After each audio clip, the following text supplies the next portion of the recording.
vamos dar aqui continuidade à nossa matéria de Prática Jurídica 3 e vamos então encerrar finalmente, o nosso tema de arbitragem.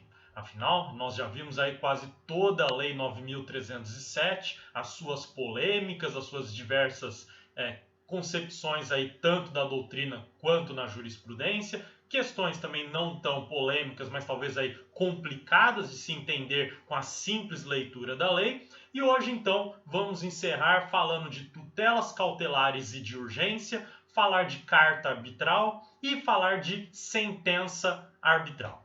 Vamos começar então pelas tutelas cautelares e de urgência.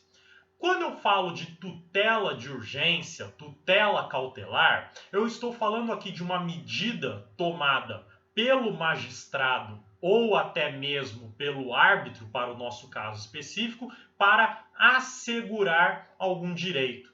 Em que sentido? Que esse direito ele pode estar diante de um risco que, se não for tomada uma medida agora urgente pelo Poder Judiciário ou pelo árbitro, aquele direito poderá perecer. Ou até mesmo, não perecendo, mas se tornar inviável o seu exercício. E por isso, então, é necessário que o Poder Judiciário ou o árbitro intervenha desde logo para assegurar e proteger, aí tutelar, então, esse direito contra qualquer risco aí de perda ou de sua extinção. Tá? Então, nós temos aí diversos exemplos possíveis de tutelas provisórias, tutelas aí cautelares, tutelas de urgência que podem ser tomadas, como, por exemplo, uma cirurgia que é feita de maneira urgente e tão logo para assegurar a vida de uma pessoa, quando falamos aí somente nos casos de poder judiciário, ou então uma tutela aí de urgência antecipada aí que a gente pode falar de uma questão em que precisa assegurar aí a segurança de uma determinada pessoa, então aí a separa, por exemplo, do convívio com uma outra, ou até mesmo, falando aqui mais próximo dos casos aqui de arbitragem, podemos falar aí de uma tutela de urgência que envolve uma questão contratual, como por exemplo o perecimento de algum produto e que ele é então aí de possível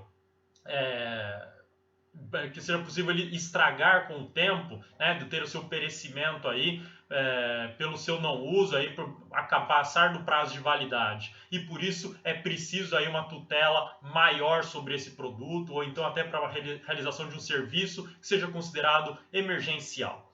Então, veja que a Lei 9.307, ela traz em 2 dispositivos, incluídos aí a partir de uma alteração legislativa feita em 2015, sobre essas tutelas especificamente para a arbitragem. Se muito tempo já conhecidas no nosso direito processual civil, aqui também podemos falar de tutelas cautelares de urgência dentro da arbitragem. E a regra só vai ter uma certa diferença, digamos assim, a depender se será o Poder Judiciário que concederá a medida cautelar ou de urgência ou será o próprio árbitro. Vai depender do momento em que se faz aí o pedido de tutela. Vamos olhar primeiro o artigo 22A, que fala então da primeira modalidade dada pelo Poder Judiciário. Olha só. Antes de instituída a arbitragem, as partes poderão recorrer ao Poder Judiciário para a concessão de medida cautelar ou de urgência. Olha só então esse dispositivo.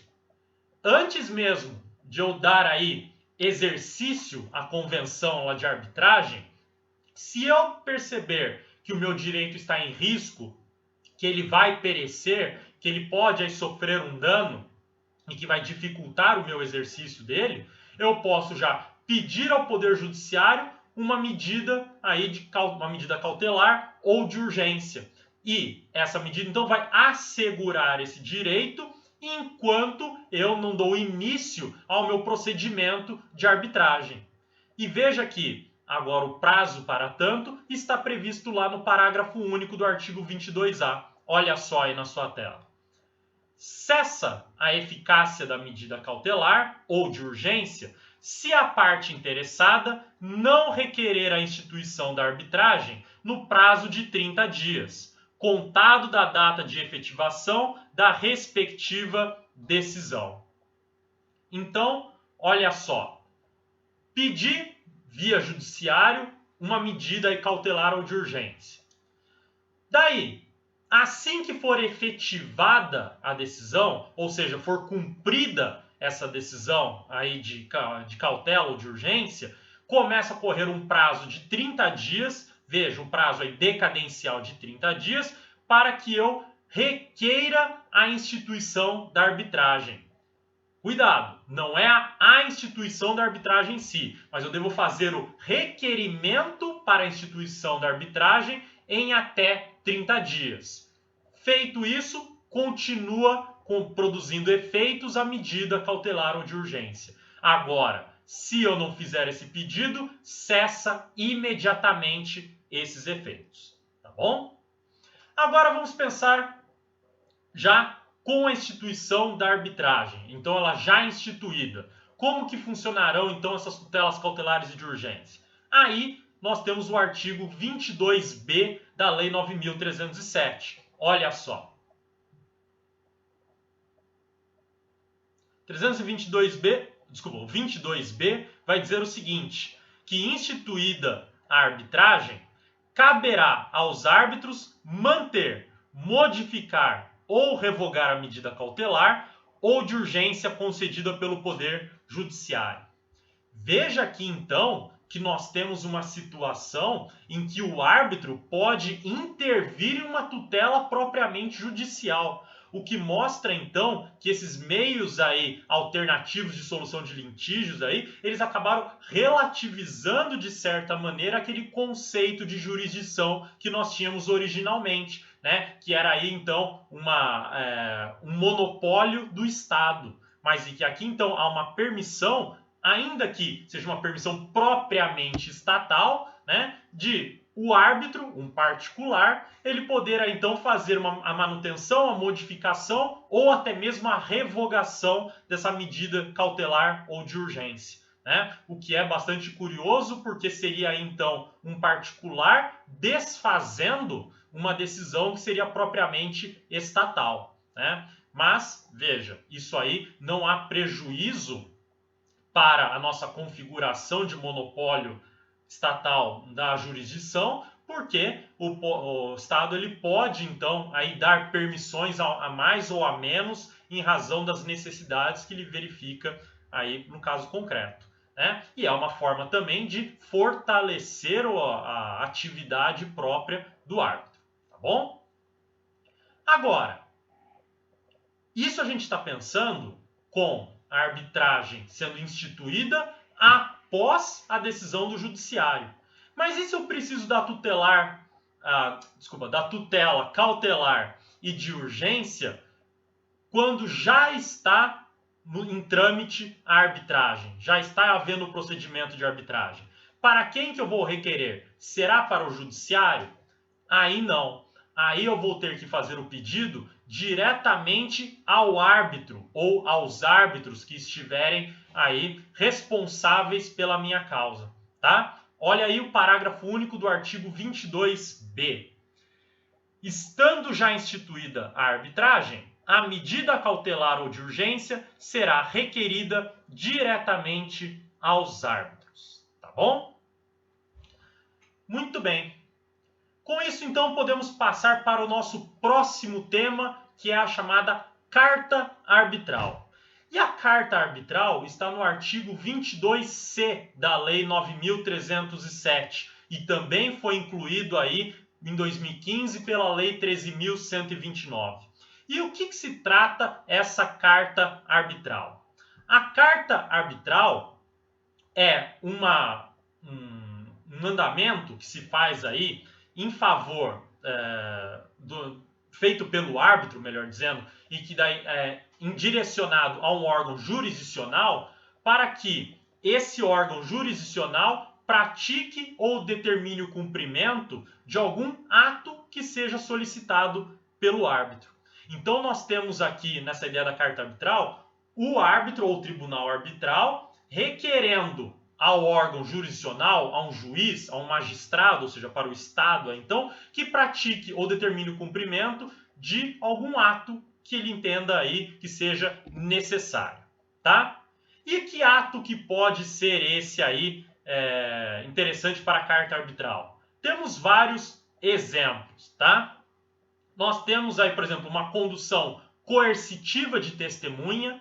Vamos dizer então que foi aí instada uma testemunha para trazer o seu depoimento perante um árbitro e ela se recusa, sem justo motivo, a dar o seu testemunho, e por isso, e daí então, o árbitro ele não tem força para conduzir coercitivamente a testemunha, então ele vai expedir uma carta arbitral pedindo para que o Poder Judiciário conduza coercitivamente essa testemunha. Podemos fazer aí pedido de efetivação de alguma tutela provisória, ou seja, não foi respeitada a tutela aí de urgência ou cautelar trazida aí, determinada pelo árbitro. Então, para que haja a efetivação coercitiva, pode haver aí uma carta arbitral ao Poder Judiciário. Porque veja, o árbitro em si ele não tem aí poder de obrigar a efetivação dessa tutela. Ele vai precisar então do Poder Judiciário, ainda que ele possa determinar. Mas veja, ele tem aí somente um poder aí argumentativo, digamos assim, né? Que ele vai então depender de voluntariamente a parte atender aquela tutela. Se não atender, precisa da atuação do Poder Judiciário via carta arbitral. Ou até mesmo quando ser necessário, né, quando for necessário, a entrega por um terceiro de um documento ou de alguma coisa, de um bem, ou então a concessão de alguma informação específica. E que como está aí em posse, né, ou então é de conhecimento somente de um terceiro, e ele não está submetido ao procedimento arbitral, e o árbitro, digo novamente, não tem esse poder coercitivo, ele vai ter então que expedir essa carta arbitral e pedir para o Poder Judiciário entregar esse documento, entregar esse bem, essa coisa, ou então conceder a informação específica aí requisitada, tá bom? Então veja que temos aí diversas possibilidades para essa carta arbitral. Vamos dar uma olhadinha no artigo 22C, então, para vocês entenderem bem o seu funcionamento. Olha só.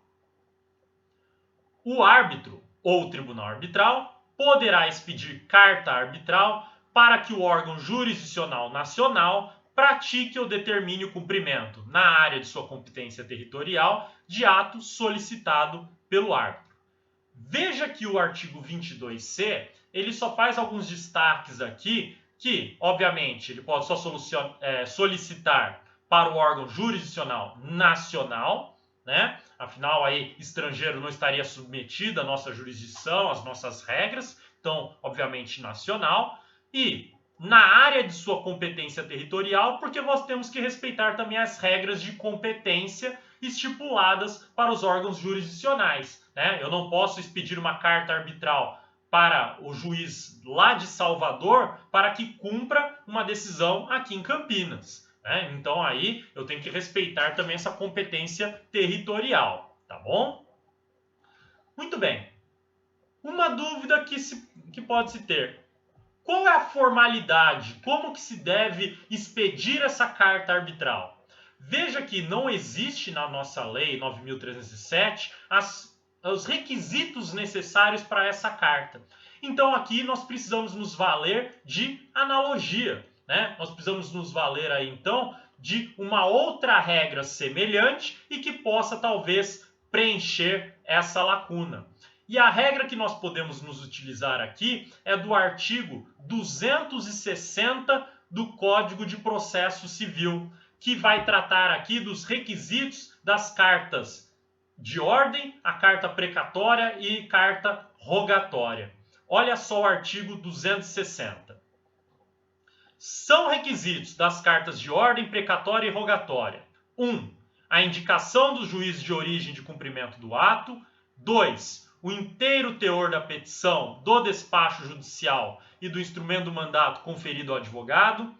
3, a menção do ato processual que ele constitui objeto. E 4, o encerramento com a assinatura do juiz. Então, nós podemos pegar todos esses 4 elementos aqui e traduzirmos e adaptarmos eles para a carta arbitral. E como que ficaria, então, aí agora essa ideia, então? A gente teria o seguinte, que do primeiro requisito, nós teremos, então, a indicação aí do árbitro de origem e o magistrado de cumprimento do ato. Então, isso vai ser necessário, falar quem é o árbitro, quem é o magistrado que vai se cumprir. Segundo, o inteiro teor da petição, da decisão arbitral e do instrumento do mandato conferido ao advogado, se for o caso de envolvimento de advogado. Então, você vai ter a petição, a decisão arbitral e o instrumento do mandato do advogado. Depois, o outro requisito, a menção do ato processual que lhe constitui o objeto, igualmente aqui. O encerramento com a assinatura, ao invés do juiz, agora a assinatura do árbitro. E aqui que é necessário, né, que é interessante se colocar, que a gente precisa falar aqui que deve estar também instruído com a convenção de arbitragem e com as provas da nomeação do árbitro e de sua aceitação da função. E que isso, veja, apesar de falarmos de analogia para o artigo 260, a gente tem uma certa uma regra própria aqui, no parágrafo 3º do artigo 260, que manda aplicar esses requisitos para a convenção de arbitragem, né, para a carta arbitral, melhor dizendo, e incluindo um novo requisito, que é a ideia da convenção de arbitragem. Olha só o parágrafo 3º. A carta arbitral atenderá, no que couber, aos requisitos a que se refere o caput e será instruída com a convenção de arbitragem e com as provas da nomeação do árbitro e de sua aceitação da função.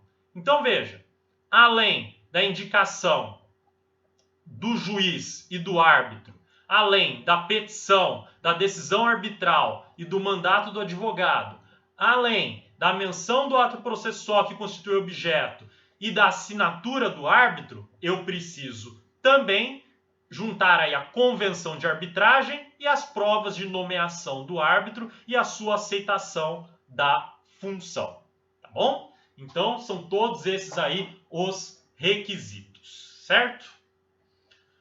Muito bem. Tratado disso daí, vamos agora, então, para o parágrafo único do artigo 22C, que fala agora da questão de confidencialidade. Veja, falei para vocês aí que a questão da confidencialidade na arbitragem é essencial, né? Vi de nossas aulas anteriores. E para o cumprimento da carta arbitral, isso não deixa de ser diferente. Olha o parágrafo único aí do 22C. No cumprimento da carta arbitral, será observado o segredo de justiça, desde que comprovada a confidencialidade estipulada na arbitragem. Então, se não foi levantado aí o sigilo desse procedimento de arbitragem aí instituído, então nós temos também que manter esse sigilo no cumprimento da carta arbitral. Então, se impõe um segredo de justiça também nessa situação, tá bom? Legal. Vamos então agora entender sobre a sentença arbitral, nosso último tema aqui que eu quero trabalhar com vocês. Sentença arbitral, então, é aquela decisão final no procedimento de arbitragem, aquele então que vai solucionar o litígio conforme ele foi aí delimitado pelo procedimento e pelos argumentos trazidos pelas partes. E veja, a sentença arbitral aqui, ela vai ser aí assinada, né? Vai ser aí então realizada a partir da decisão ou de um árbitro ou dos árbitros que componham aí o tribunal arbitral. Vai depender de quantos estejam envolvidos. Podendo, então, ser um só tomando a decisão ou vários a partir aí de uma decisão de maioria, assim como acontece num tribunal normalmente. Então, por isso que a importância de se ter aí um número ímpar de árbitros para ter o desempate, porque há a votação para a sua decisão. Agora, vamos dizer que tivemos um empate. Tinha aí número par de árbitros, né? Ou então um aí acabou se afastando do procedimento, não tinha substituto e acabou mantendo apenas um número par. Nessa situação, como que se resolve? Como que se dá essa decisão? Veja, se não tiver então esse acordo majoritário, se não tiver então maioria de votos, o voto do presidente do tribunal arbitral prevalecerá sobre os demais, tá? Veja que isso é uma regra que está presente também nos nossos tribunais, no STF, por exemplo, né? Tivemos aí alguns casos aí famosos em que quase que a decisão foi dada justamente pelo voto do presidente, no caso de empate, né? Muitos acabam escapando por 6-5, mas veja que a regra se repete aqui, né, no caso da arbitragem, tá bom? Então, havendo empate, haverá o voto de Minerva, que o voto de Minerva, então, é o prevalecimento do voto do presidente do tribunal arbitral para dar o desempate, tá bom?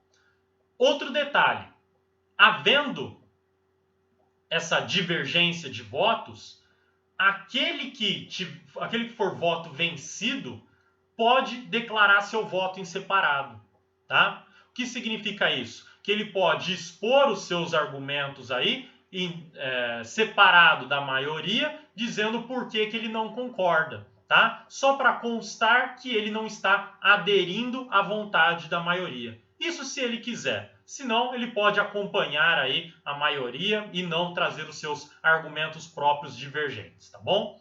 Essas duas regras que eu acabei de falar para vocês estão no artigo 24 da Lei de Arbitragem, tá bom? Primeiro, então, sendo escrito, a decisão dos árbitros deve ser expressa em documento escrito, deve ser tomada por maioria se tiver mais de um árbitro, se não tiver acordo, prevalece o voto do presidente, e o voto divergente minoritário aí pode ser declarado em separado, tá bom? Tudo isso no artigo 24. Agora, existe prazo para se proferir uma sentença arbitral? Veja que a resposta para essa questão está contida lá no artigo 23. Vamos dar uma olhada nele. Olha só. A sentença arbitral será proferida no prazo estipulado pelas partes. Então, a regra é que as próprias partes coloquem um prazo. E isso nós já estudamos quando falamos lá da convenção de arbitragem. Daí, nada tendo sido convencionado, ou seja, as partes não se valendo dessa prerrogativa, o prazo para a apresentação da sentença é de 6 meses, contado da instituição da arbitragem ou da substituição do árbitro. Então, veja que deu início aí a arbitragem, o árbitro tem 6 meses para proferir a sua sentença arbitral. Isso se as próprias partes não tiverem determinado um prazo próprio. Mas e se tiver algum problema? A causa for mais complexa do que se esperava. E se então é preciso mais prazo? Tem como prorrogar? Tem. Olha o parágrafo 2º. As partes e os árbitros, de comum acordo, poderão prorrogar o prazo para proferir a sentença final, tá?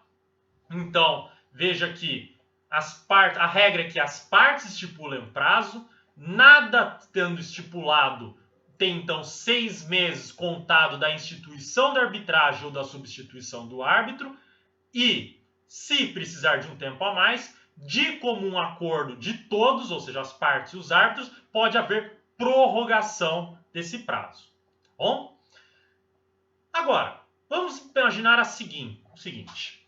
Vamos imaginar que existem aí 3 litígios diversos para serem decididos por meio de sentença arbitral. Um deles é bastante simples. Os outros 2 são muito mais complexos, depende de produção de provas e uma análise mais detida do caso. Pode o árbitro já decidir de pronto a situação mais simples e deixar para decidir depois a mais complexa? Pode.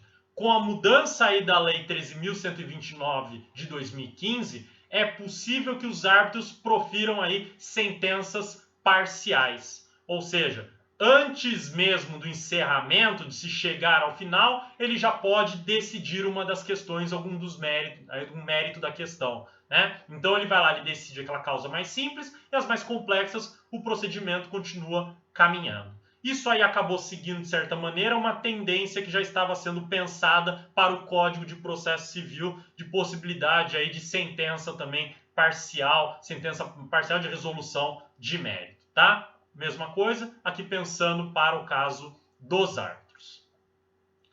Muito bem. E o que precisa para uma sentença? O que é necessário para uma sentença? Aqui, gente, os elementos são basicamente os mesmos para uma sentença judicial. Olha o artigo 26. O artigo 26 está dizendo que são requisitos obrigatórios da sentença arbitral: relatório com o nome das partes e um resumo do litígio, então aquilo que aconteceu no processo, os fundamentos da decisão, onde serão analisadas questões de fato e de direito, mencionando-se expressamente se os árbitros julgaram por equidade, então explicando aí qual que é o critério, se é de direito ou por equidade a decisão, e o dispositivo, em que os árbitros resolverão as questões que lhe forem submetidas e estabelecerão prazo para o cumprimento da decisão, se for o caso. Que aqui é também, claro, questão parecida com da decisão judicial. Julga procedente, improcedente, parcialmente improcedente, e daí coloca lá a condenação, deconstituição ou a constituição da relação jurídica. E, finalmente, data e lugar em que foi proferido, tá? Obviamente, além da data e tudo mais, parágrafo único. Vai tratar, então, que a sentença arbitral deve ser assinada pelo árbitro ou por todos os árbitros. E, se algum dos árbitros não puder assinar ou não quiser assinar, quem vai assinar no lugar dele vai ser o presidente do tribunal arbitral. Tá bom? Muito bem. Então veja aqui que os requisitos, pelo menos da sentença, são as formalidades, então são muito parecidas com a da decisão judicial, e nisso não se difere muito do que vocês já conhecem até de certa maneira, tá? Muito bem. De importante mais que nós temos que falar aqui sobre sentença é a questão do artigo 27, que fala das custas e despesas com arbitragem. Quem será responsável por arcar com essas custas, com essas despesas, e também sobre as verbas aí que sejam decorrentes de litigância de má-fé, tá? Veja, que daí então a própria sentença é que vai definir essas responsabilidades, tá?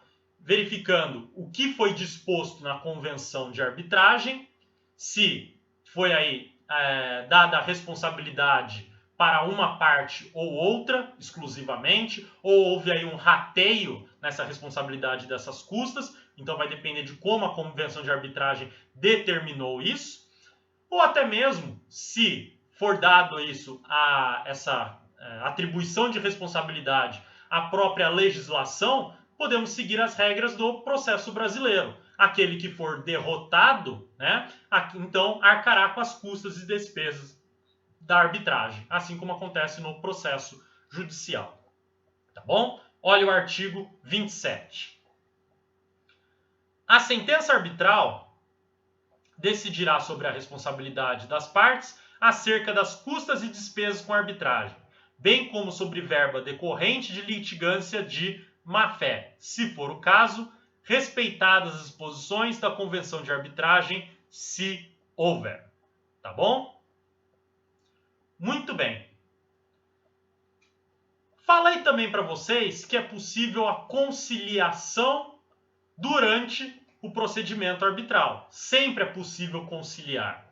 E por isso mesmo, se as partes chegarem a um acordo, isso será declarado por sentença. Então veja que, havendo acordo no decurso da arbitragem, o árbitro ou o tribunal arbitral vai então declarar tal fato mediante a sentença arbitral, seguindo todos os requisitos, tá? Então veja que aí as partes podem pedir para que o árbitro ou o tribunal arbitral declare esse acordo mediante uma sentença arbitral. O que é muito importante. E por que é muito importante? Porque se houver um descumprimento desse acordo, a sentença arbitral pode se valer como um título executivo aí para um procedimento de execução. Tá bom? Legal. Gente, daí artigo 29 e artigo 30 é questão de formalização simplesmente aí da sentença arbitral de notificação. Peço que vocês façam a leitura simplesmente aí desses dois dispositivos, que é simples e fácil, tá? Assim como o artigo 31. Agora, 32, que é o dispositivo aqui final que eu quero trabalhar com vocês, tá? Que o artigo 32, ele vai falar dos casos de nulidade da sentença arbitral, tá? Então, quando é nula essa sentença, quando há uma invalidade. E aqui é bastante simples, porque veja só o artigo 32. É nula a sentença arbitral se for nula a convenção de arbitragem. Então, veja, aí antes falava só compromisso na lei e foi corrigido para convenção de arbitragem, porque aqui então é tanto da cláusula arbitral quanto da convenção quanto do compromisso arbitral, tá? Se emanou de quem não podia ser árbitro, né? Então aí que seria o caso de uma incompetência aqui, né? Ilegitimidade desse árbitro. Não contiver os requisitos do artigo 26 desta lei, que são os requisitos que a gente acabou de ver lá: relatório, fundamentação, dispositivo, hora e data, local e data da sentença arbitral, e for proferida fora dos limites da convenção de arbitragem. Então, veja, tratou de temas que não tinham a ver com a convenção de arbitragem. Também, comprovado que foi proferida por prevaricação, concussão ou corrupção passiva, ou seja, foi proferida aí em razão desses 3 crimes presentes aí no Código Penal, que são crimes aí que seriam aplicáveis aí contra a administração pública, mas por equiparação se fala também para o árbitro. For proferida fora do prazo, respeitado o disposto no artigo 12, inciso 3º desta lei, então não respeitou o prazo lá estipulado pelas partes, ou então aquilo que foi estipulado legalmente, que seriam aqueles 6 meses, e forem desrespeitados os princípios de que trata o artigo 21, parágrafo 2º, que são os princípios que nós já trabalhamos, como, por exemplo, dentre eles, o princípio lá do sigilo, né, que já falamos aí para vocês. Então veja que temos várias situações que a sentença arbitral será nula, não produzindo qualquer efeito e não podendo exigir o seu cumprimento, tá bom? Pessoal, daí, como que eu peço a nulidade dessa sentença? Obviamente, né, que a nulidade da sentença não vai ser declarada pelo próprio árbitro. Afinal, ele vai insistir que a sua sentença seja aí válida e produza os seus devidos efeitos. Então, aqui, a sentença arbitral será aí declarada nula mediante o ato de um órgão do Poder Judiciário, mediante um juiz, né, que vai, então, dentro da sua competência, declarar essa nulidade. Tá? Numa ação de decretação aí de nulidade, de reconhecimento dessa nulidade, ele vai, então, aí, falar que a sentença aí, então vai proferir a decisão dizendo que a sentença arbitral é nula, tá bom? Temos prazo para isso? Temos. É importante que vocês vejam o parágrafo 1º do artigo 33. Olha só. A demanda para declaração de nulidade da sentença arbitral, parcial ou final, seguirá as regras do procedimento comum previstas na lei aqui de 73, que hoje a gente faz a leitura entendendo que é do novo Código de Processo Civil, que é o procedimento aí comum, ordinário, do nosso novo Código de Processo Civil. E deverá ser proposta no prazo de até 90 dias após o recebimento da notificação da respectiva sentença, parcial ou final, ou da decisão do pedido de esclarecimentos. Então veja que aqui então nós temos aí um prazo para a propositura dessa ação de declaração de nulidade da sentença arbitral. E é um prazo aqui de 90 dias. Tá bom? Declarou a nulidade. O que acontece? Olha só o parágrafo 2º. A sentença que julgar procedente o pedido declarará a nulidade da sentença arbitral, nos casos do artigo 32, e determinará, se for o caso, que o árbitro ou tribunal profira nova sentença arbitral. Então veja que aqui nesse caso do parágrafo 2º, o Poder Judiciário não vai proferir uma decisão em cima daquilo que o árbitro deveria ter decidido. Ele não vai substituir a decisão, mas ele vai decretar a nulidade e vai mandar que o árbitro ou tribunal arbitral profira uma nova sentença arbitral. Agora sim, sem estar eivada aí dessa invalidade. Tá bom? Muito bem.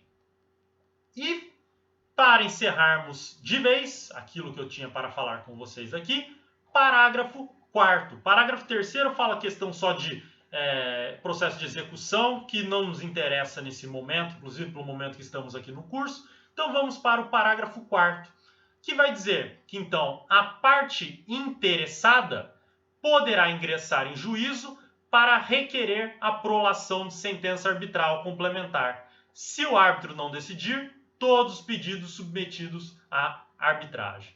Então, no caso aí de uma sentença arbitral que não decida todas as situações, todas as hipóteses, todos os problemas que estavam lá na convenção de arbitragem, né, a parte interessada pode então pedir para o Poder Judiciário que o árbitro ele faça uma sentença arbitral complementar, né? Então ele vai falar, Poder Judiciário, o árbitro não cumpriu completamente com o seu papel, obrigue-o a decidir também sobre essa determinada causa, tá bom? Então nisso, quando a sentença aí estiver incompleta, né? Ela então não tiver, a sentença arbitral, ela não contiver aí todas as questões de mérito que estavam estipulados na convenção de arbitragem.